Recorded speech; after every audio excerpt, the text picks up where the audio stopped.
જુનાગઢમાં સ્વામિનારાયણ મંદિરમાં ઘણું રહ્યા અને ઘણી સેવા કરી. સ્વામીએ બહુ હેત. સ્વામી ગુણાતીતાનંદજી વીરપુર પધાર્યા.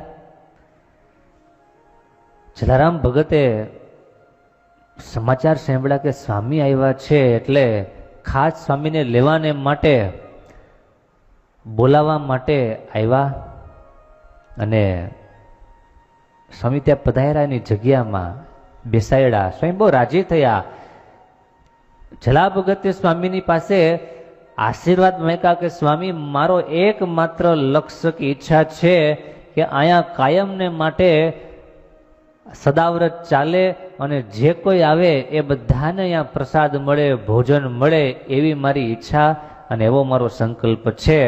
ગુણાતીતાનંદ સ્વામી કે બહુ સારું, તો પેલા અમને તો જમાડો.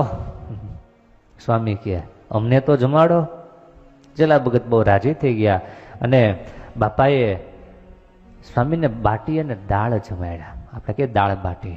સ્વામી બહુ રાજી થયા અને રાજી થઈને ગુણાતીતાનંદ સ્વામી કે જલા ભગત, તમારો સંકલ્પ ભગવાન પૂરો કરે અને કાયમને માટે તમારા ભંડાર અખૂટ રહેશે. જાઓ.